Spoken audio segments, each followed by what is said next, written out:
Hello, कैसे हैं आप लोग? आई होप सभी बहुत अच्छे होंगे। सबसे पहले तो आप लोगों को स्वतंत्रता दिवस की बहुत बहुत शुभकामनाएं। जय हिंद, वंदे मातरम। चलिए, आज हम लोग अपना टॉपिक कंटिन्यू करते हैं। 2.3 आपका चल रहा था रिलेशन फंक्शन का, जिसमें मैंने क्वेश्चन नंबर 7 तक आपका करा रखा है। ठीक है, चलिए क्वेश्चन नंबर 8 से हम लोग फिर से स्टार्ट करते हैं। चलिए देखो यहाँ पे क्या है आपका एक्सरसाइज है आपका 2.3 और क्वेश्चन नंबर आपका है 8। ठीक है, कट तो नहीं हो रहा है? हाँ, नहीं हो रहा है। क्वेश्चन नंबर 8 में क्या बोला गया है कि निम्नलिखित फलनों को कृत्रिम युग्मों के समुच्चय के रूप में व्यक्त करना है और उसका परिसर भी ज्ञात करना है। तो उन्होंने क्या बोला है, पहला पार्ट है इसका 8 का एक पार्ट। उन्होंने क्या बोला है, F such that A tends to R. उसका मतलब क्या है कि किसी सेट ए से आर में एक मैपिंग हो रही है, और मैपिंग किस टाइप से हो रही है, इस फंक्शन को रिलेट करके हो रही है, एफ एक्स बराबर एक्स स्क्वायर प्लस वन। ठीक है। अच्छा, यहाँ पे जो ए सेट है वो क्या है आपका, सेट ए है आपका -1024, -1024। उनके कहने का मतलब है, क्वेश्चन के कहने का मतलब है कि सेट ए से आर के साथ, आर यहाँ पे रियल नंबर है, आर जो है वो यहाँ पे रियल नंबर की सेट को रिप्रेजेंट कर रहा है। किसको रिप्रेजेंट कर रहा है? रियल नंबर के सेट को रिप्रेजेंट कर रहा है। तो उन्होंने क्या बोला कि रियल नंबर किसी सेट ए का रियल नंबर सेट के साथ एक मैपिंग है। ठीक है, तो उस मैपिंग में जितने भी पेयर बनने वाले हैं उन पेयर को रिप्रेजेंट करना है, और पेयर बनने के बाद हमें उसके रेंज मतलब परिसर को भी रिप्रेजेंट मतलब फाइंड आउट करना है, इसकी रेंज को भी हमें फाइंड आउट करना है। तो आपको रिलेशन के साथ मैं बता चुका हूँ, आपको शायद थोड़ा बहुत याद होगा, जैसे सेट ए है और ये सेट बी है। ठीक है, जैसे मान लो यहाँ पे ए ई आई ओ, और यहाँ पे है कितना, 12 13 14 15। मान लो ए का मैपिंग 13 से है, ई का सॉरी आई का 12 से है, ई का 14 से है, ओ का भी 14 के साथ है। तो आपको बता चुका हूँ मैं रिलेशन के साथ, जब मैपिंग मैंने आपको रिलेशन में बताया था, तो मैंने बोला था कि जो पहला वाला सेट है उसमें जिन जिन एलिमेंट का पेयर बनता है वो डोमेन में चला जाता है। मतलब कहने का जो इनपुट होता है वो डोमेन में जाता है, और जो आउटपुट होते हैं वो रेंज में जाते हैं, और दूसरा वाला सेट पूरा का पूरा कोडोमेन में चला जाता है। तो कहने का मतलब आप लोग यहाँ पे ऐसा भी समझ सकते हैं कि किसी भी फंक्शन में जो इनपुट वाली वैल्यू होती है, जो वैल्यू हम पुट करते हैं वो डोमेन की वैल्यू होती है। मतलब फंक्शन जो वैल्यू एक्सेप्ट कर सकता है, मतलब डिफाइन होने के लिए, वो आपका क्या होता है, डोमेन होता है।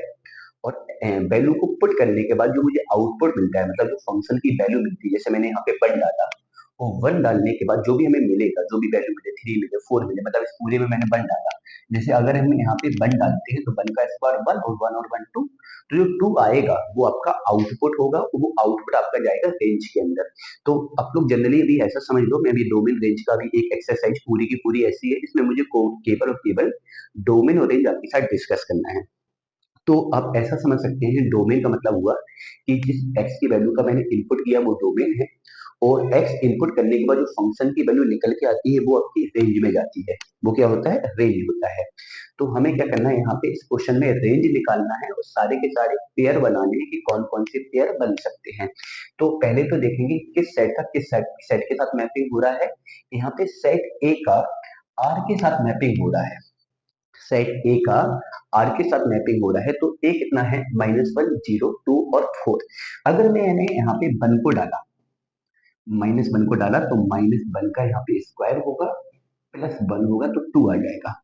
अगर मैं यहाँ पे जीरो डालता हूँ, क्योंकि जो सेट पहले लिखा होता है वो इनपुट वाला सेट होता है, मतलब उस वैल्यू को हम लोग इनपुट करते हैं और जो वैल्यू निकल के आती है वो मतलब आपका आउटपुट होता है। तो जैसे मैंने इस फंक्शन में -1 को डाला, टू मिला, जीरो डाला तो जीरो का स्क्वायर प्लस वन मतलब वन मिला, फिर मैंने टू डाला तो टू का स्क्वायर प्लस वन मतलब फाइव मिला, फिर मैंने यहाँ पे क्या डाला, फोर डाला, तो फोर का स्क्वायर 16 प्लस वन मतलब 17 मिला। तो ये चार वैल्यू आपको मिलती है, टू मिलता है, वन मिलता है, फाइव मिलता है, 17 मिलता है। तो मैं बोल सकता हूँ कि वन का मैपिंग, जब मैंने -1 डाला तो मैपिंग किसके साथ बना, टू के साथ बना। ठीक है, जब मैंने जीरो डाला तो मैपिंग किसके साथ बना, वन के साथ बना। जब मैंने टू डाला तो मैपिंग किसके साथ बना, फाइव के साथ बना। और जब मैंने फोर डाला तो मैपिंग किसके साथ बना, 17 के साथ बना। तो कह सकता हूँ कि जहां जहां पर मैपिंग बनती है वो आपका रेंज के अंदर चला जाता है। ठीक है, चलिए तो पहले तो देखो आपका फंक्शन निकल के आ गया। इस फंक्शन के अंदर इतने तो आपके पेयर बनेंगे, इतने तो आपके पेयर बनेंगे। और उस पेयर में मुझे रेंज अगर पता करना है तो रेंज का मतलब होता है कि जहां पर आपकी इमेज बनी हुई है। तो इमेज कहाँ बनी है? 2 पे, 1 पे, 5 पे और 17 पे। ये आपका रेंज आ जाएगा। तो जो आपका आउटपुट होता है वो आपके रेंज का काम करता है। जो आउटपुट होता है वो आपके रेंज का काम करता है। चलिए आगे बढ़े।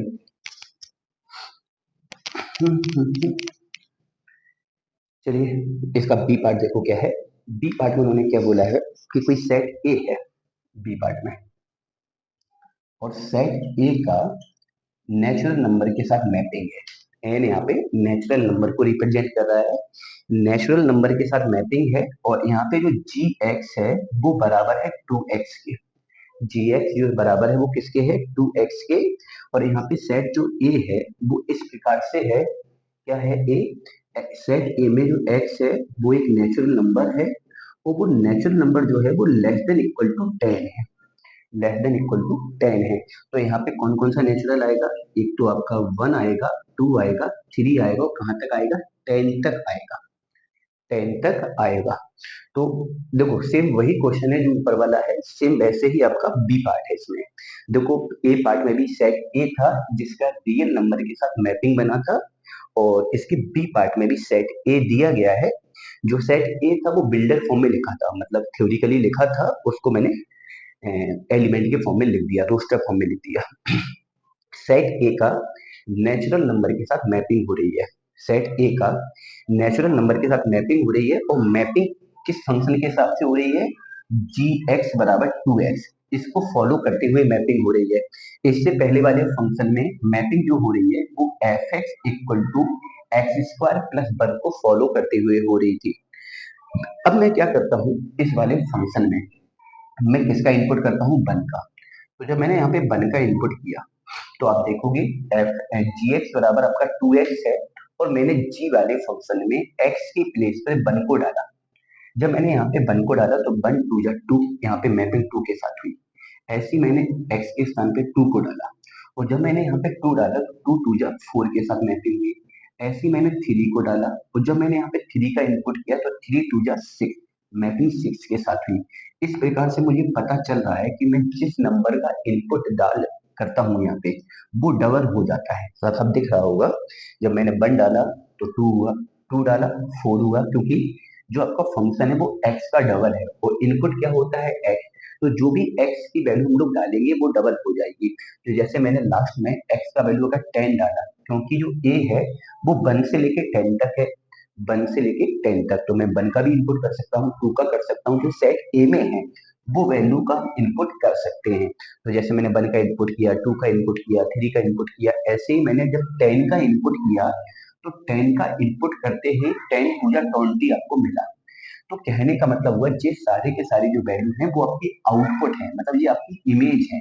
मतलब वन की इमेज टू के साथ, टू की इमेज फोर के साथ, थ्री की इमेज सिक्स के साथ, टेन की इमेज 20 के साथ। तो मैं बोल सकता हूँ कि जो आपका जी फंक्शन बनने वाला है वो किसका?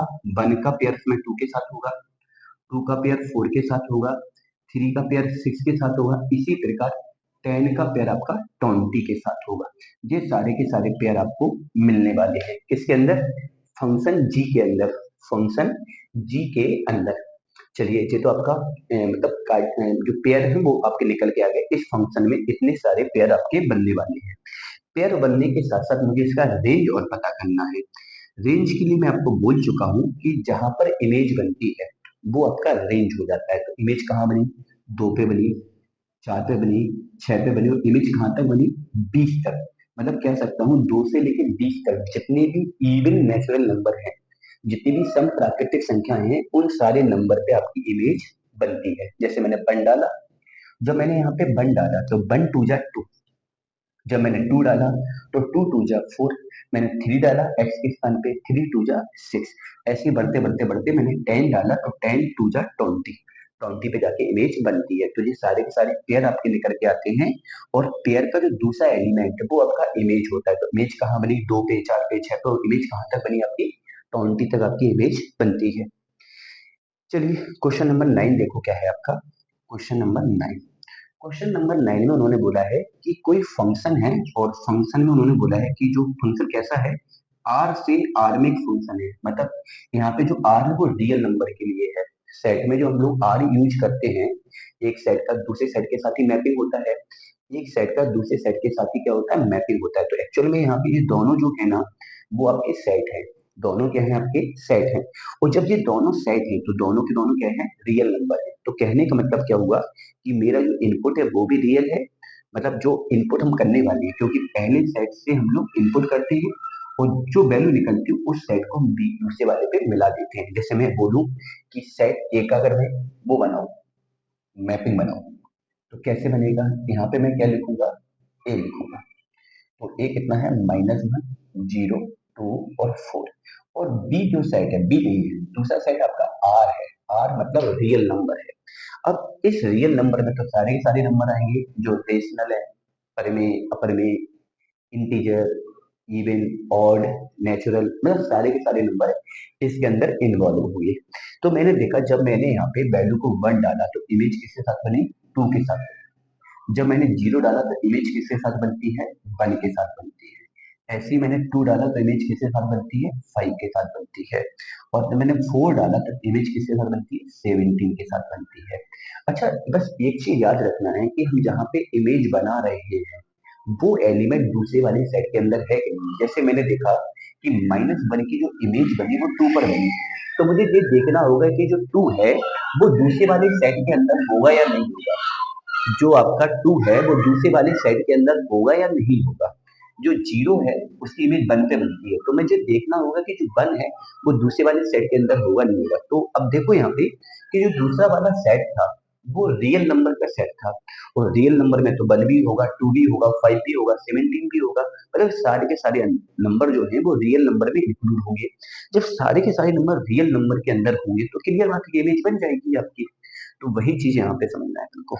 चलिए 9वां क्वेश्चन क्या है आपका कि आर का आर में एक संबंध है, सॉरी फंक्शन है, मैं फंक्शन पढ़ा रहा हूँ तो थोड़ा सा चीजों को चेंज करके बोलेंगे कि आर से आर में एक फंक्शन है।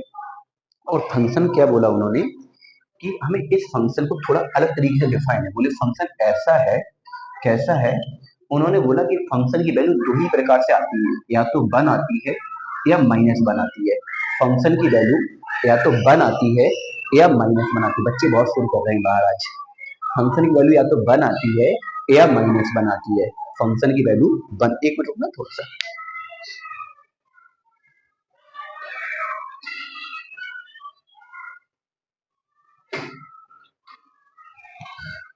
तो देखो यहाँ पे फंक्शन की वैल्यू या तो 1 आती है या -1 आती है, तो इतना समझना है। अच्छा, 1 कब आती है फंक्शन की वैल्यू, जब मैं x की वैल्यू को रेशनल लेता हूँ, मतलब परिमेय लेता हूँ। यहाँ पे q का मतलब परिमेय से है, और x बिलोंग ना करे q के अंदर, मतलब परिमेय ना हो, x की वैल्यू परिमेय नहीं है, तो वैल्यू कितनी आती है फंक्शन की, -1 आती है। तो इस फंक्शन को इस प्रकार से उन्होंने डिफाइन किया है कि अगर मैं यहाँ पे x के स्थान पर q का इनपुट करता हूँ, यहाँ पे q जो है वो परिमेय संख्या है, रेशनल नंबर है, और जो q में नहीं है तो वो अपरिमेय हो जाएगा। तो कहने का मतलब क्या हुआ कि अगर x की वैल्यू परिमेय संख्या है तो फंक्शन की वैल्यू 1 आती है, और x की वैल्यू परिमेय संख्या नहीं है तो फंक्शन की वैल्यू -1 आती है। तो अब देखो मुझे किस किस को फाइंड करना है। उन्होंने पहले पार्ट में बोला कि मुझे f1/2 को ज्ञात करना है, f1/2 को ज्ञात करना है। तो मैं सबसे पहले तो देखूंगा कि जो मैंने x की वैल्यू रखी है वो कैसी है। तो आप सभी को पता है कि जो 1/2 है वो परिमेय संख्या है। अगर x की वैल्यू परिमेय संख्या है तो फंक्शन की वैल्यू डायरेक्टली कितनी आनी चाहिए, 1। इसी प्रकार अगर मैं इसका मान निकालूं, पाई का मान निकालूं, सभी को पता है कि जो पाई है वो एक अपरिमेय संख्या है। पाई जो है वो इरेशनल नंबर है। तो जब x की वैल्यू अपरिमेय हो जाती है, मतलब परिमेय नहीं होगी तो क्या होगी, अपरिमेय। इसका मतलब हुआ x अगर परिमेय है तो 1, और x परिमेय नहीं है अच्छा, परिमेय नहीं है तो क्या होगी? अपरिमेय होगी। जब x अपरिमेय है तो फंक्शन की वैल्यू -1। इसी प्रकार मैं निकालूंगा √2 के लिए। अगर मैं बोलूं √2 पर फंक्शन की वैल्यू कितनी होगी, तो आपको पता होना चाहिए कि √2 जो है वो एक अपरिमेय संख्या है, और जब अपरिमेय संख्या है तो फंक्शन की वैल्यू कितनी होगी? -1 होगी। तो अच्छा, इतना तो आपको पता है कि नंबर या तो परिमेय होगा या अपरिमेय होगा। रियल नंबर के अंदर, वास्तविक संख्याओं के अंदर दो प्रकार के नंबर होते हैं, या तो संख्या परिमेय होगी या अपरिमेय होगी। तो संख्या अगर परिमेय है तो वैल्यू 1 आएगी, और संख्या अपरिमेय है तो वैल्यू -1 आएगी।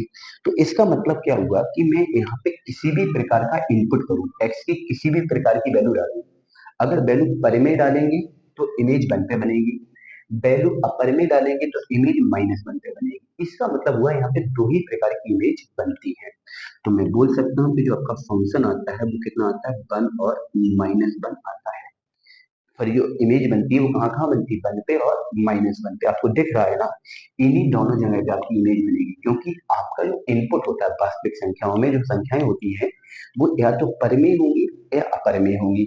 जब संख्याएं परिमेय होंगी तो आपका वैल्यू 1 आएगा, जब संख्याएं अपरिमेय होंगी तो वैल्यू -1 आएगा। तो दो ही प्रकार की वैल्यू आती है, या तो 1 आएगी या फिर -1 आएगी। तो दो ही प्रकार की इमेज बनेगी, या तो इमेज 1 बनेगी या फिर -1 बनेगी। तो आई थिंक इतना क्लियर होगा आप लोग का। चलिए, तो इसी को हम लोग क्या बोलते हैं कि जो आउटपुट निकलता है, जो वैल्यू निकल के आती है यहाँ पे एक्स की वैल्यू के लिए 1 और -1 निकल के आ रहा है, इसी को हम लोग क्या बोलते हैं? रेंज बोलते हैं। तो इसके बी पार्ट में हमको रेंज निकालना था। इसके बी पार्ट में हमको क्या निकालना था? रेंज निकालना था। चलिए आगे बढ़ो, इसकी शॉर्ट आप लोग ले लिया करो साथ साथ।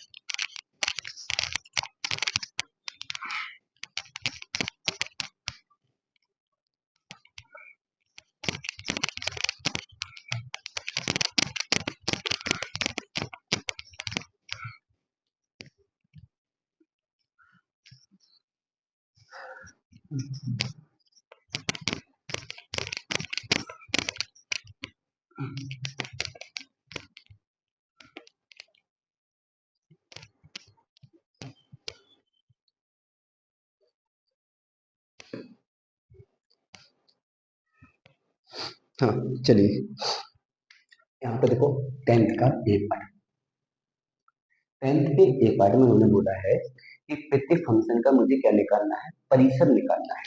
फंक्शन कैसा है?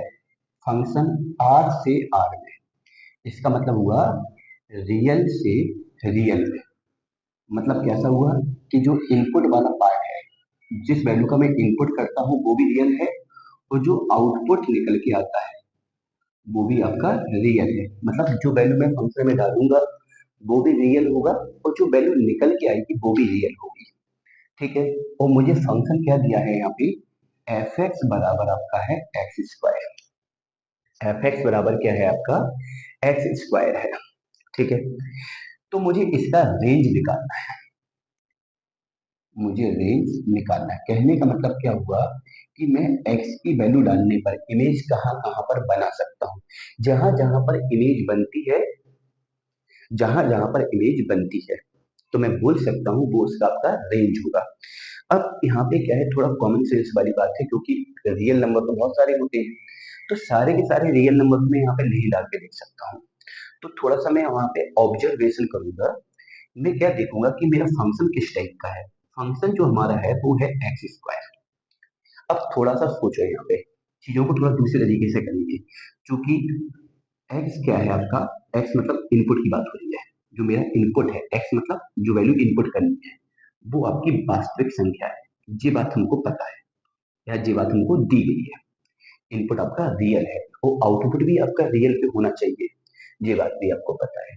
अच्छा, ये बताओ, अगर एक्स की वैल्यू रियल है तो एक्स का स्क्वायर कैसा होगा?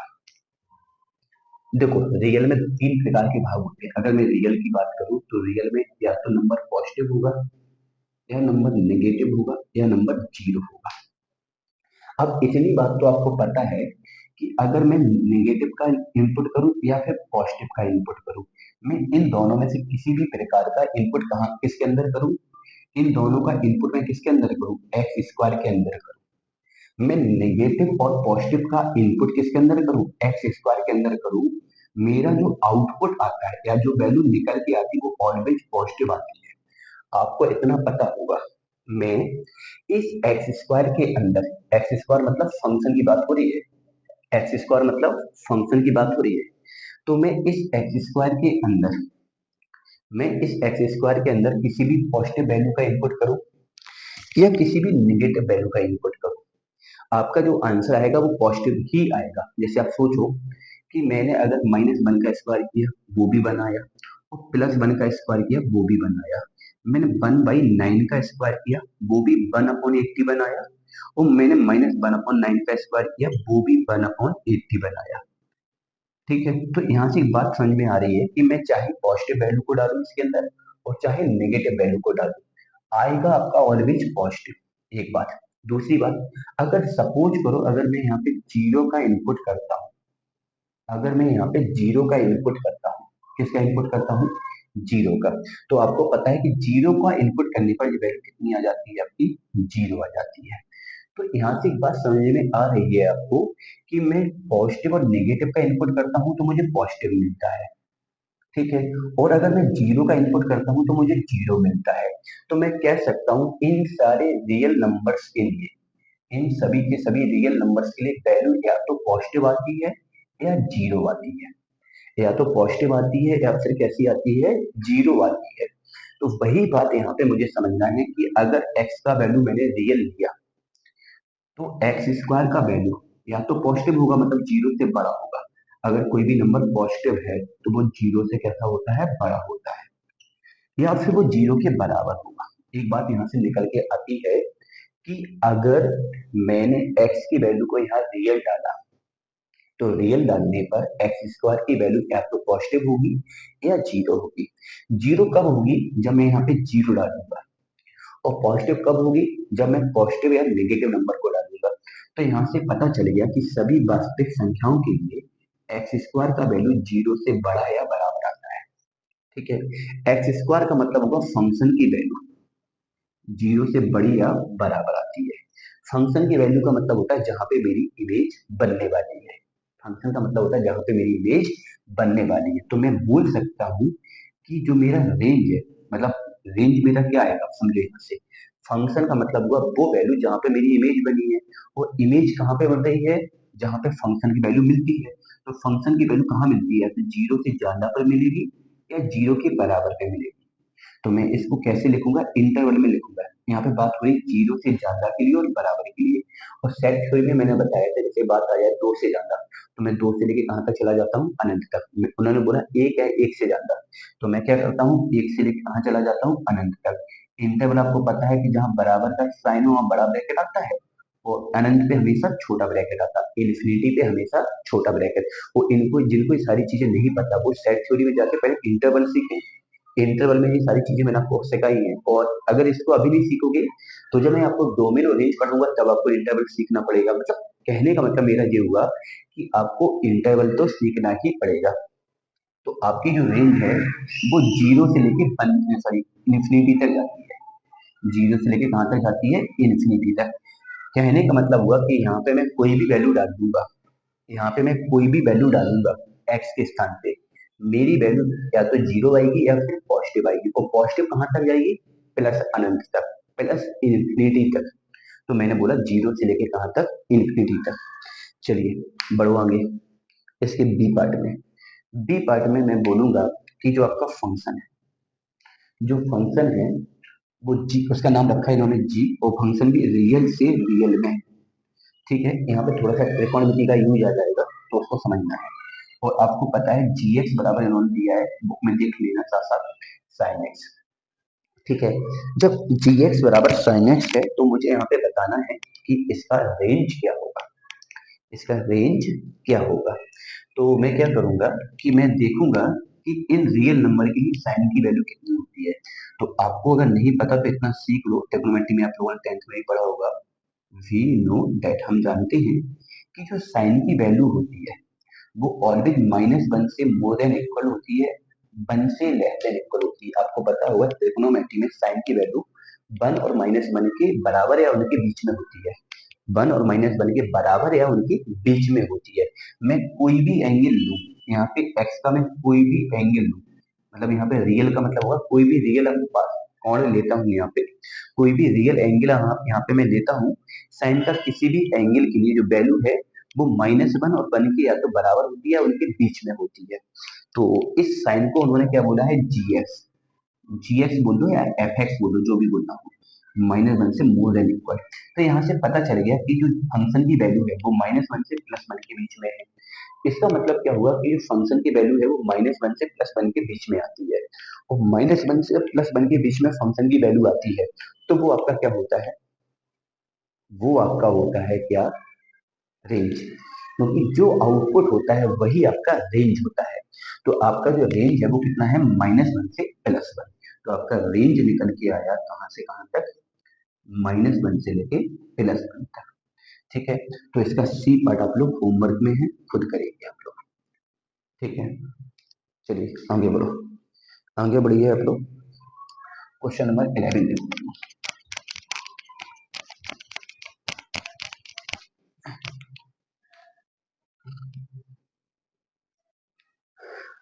क्वेश्चन नंबर 11 देखो आप लोग क्या है।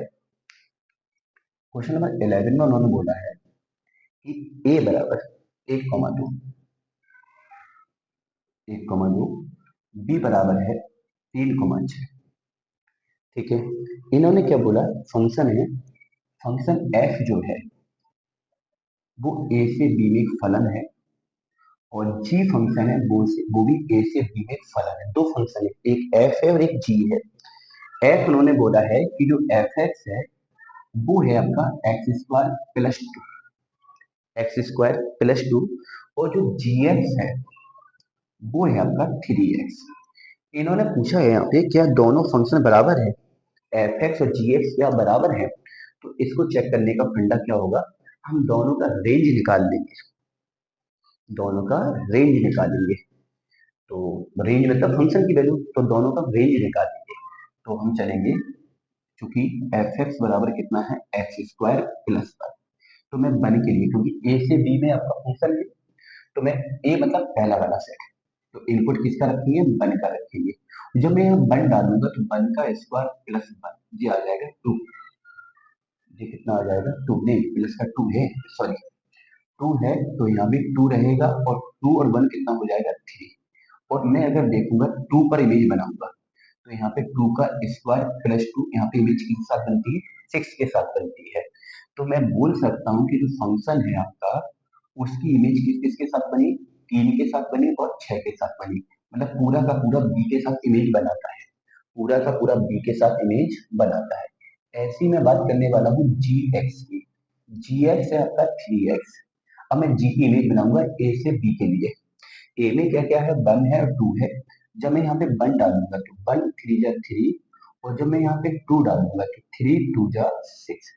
इमेज 3 और 6 पे बनती है, तो जी एक्स जो आता है वो 3 और 6 आता है, 3 और 6 आता है, मतलब वो भी बी के बराबर आता है, वो भी बी के बराबर आता है। तो मैं यहाँ पे बोल सकता हूँ कि जो एफ एक्स की वैल्यू है वो जी एक्स के बराबर है, देन दोनों फंक्शन आपके बराबर होंगे, क्योंकि दोनों के आउटपुट बराबर हैं, दोनों के आउटपुट बराबर है। तो मुझे अगर फंक्शन को बराबर दिखाना है तो मैं क्या करता हूँ, दोनों की रेंज निकाल के देख लेता हूँ, और अगर दोनों की रेंज बराबर आ जाती तो मैं बोल दूंगा कि वहां पे दोनों फंक्शन बराबर होंगे। ठीक है, अच्छा, क्वेश्चन नंबर 12 जो है वो भी सेम 11 की तरह है, सेम एज क्वेश्चन नंबर 11। तो आपका ये आपका होमवर्क वाला क्वेश्चन हुआ। ठीक है, ये आपका होमवर्क हुआ, इसको आप लोग खुद ट्राई करेंगे। ठीक है, क्वेश्चन नंबर 13 अंतिम क्वेश्चन है। अंतिम क्वेश्चन देखो, डोमेन का मतलब होता है जो वैल्यू हम लोग डालते हैं, मतलब जो जिस वैल्यू का हम लोग इनपुट करते हैं वो डोमेन होता है। अभी डोमेन और रेंज में बहुत ज्यादा डिटेल में आपको इसी चैप्टर के अंदर पढ़ाऊंगा। वो तो इनको पहली बात तो यहाँ पे ये क्वेश्चन देने नहीं चाहिए थे, एक्चुअल में ये वाले क्वेश्चन इनको देना चाहिए था आगे जाके, पता नहीं दे दिए तो करवाना पड़ा है मुझे। वैसे ये वाले क्वेश्चन डोमेन रेंज में ही देना चाहिए इनको, पता नहीं इनका क्या दिमाग चला, इन्होंने यहाँ पे क्वेश्चन डाल दिए। वैसे मेरा मानना है कि इन क्वेश्चन को देना चाहिए इनको डोमेन और रेंज के अंदर, फिर भी इन्होंने दे दिए तो करवाना पड़ा मुझे। ओके, सॉल्व करवाएंगे, और मैं नहीं करवाऊंगा तो बच्चे बोल देंगे कि पता नहीं करवाए नहीं है, हो सकता कुछ गड़बड़ हो। तो गड़बड़ कुछ नहीं है, इसलिए मैंने करवा दिए। चलिए देखते हैं 13 वाला। वह डोमेन ज्ञात कीजिए जिसके लिए फंक्शन बराबर है। तो दो फंक्शन है, एफ एक्स बराबर एक फंक्शन है 1 - 2x और सॉरी 3x, 1 - 3x, और दूसरा फंक्शन है आपका क्या है 2x² -1। क्वेश्चन में गिवन है कि दोनों फंक्शन बराबर है, मतलब gx बराबर fx। तो मुझे डोमेन निकालना है। डोमेन का मतलब होता है x की वैल्यू, जिस वैल्यू को हम लोग इनपुट करने वाले हैं। कोई नहीं, दोनों फंक्शन को बराबर कर देते हैं। जब दोनों फंक्शन को हम लोग बराबर करते हैं तो यहाँ पे gx रखेंगे 2x² -1, यहाँ पे 1 - 3x, उठा के यहाँ लाओ 2x² प्लस का 3x -2 बराबर 0। फैक्टर करेंगे 2x² प्लस का 4x -x -2 इक्वल टू 0। यहाँ से 2x कॉमन लेंगे तो x प्लस का 2 हो जाएगा, -1 कॉमन लेंगे x प्लस का 2 बराबर 0। एक फैक्टर हुआ x प्लस का 2, दूसरा फैक्टर हुआ 2x -1 बराबर 0। चलिए अब देखो दो फैक्टर है। मैं पहले फैक्टर को जीरो करता हूँ तो x प्लस 2 बराबर 0।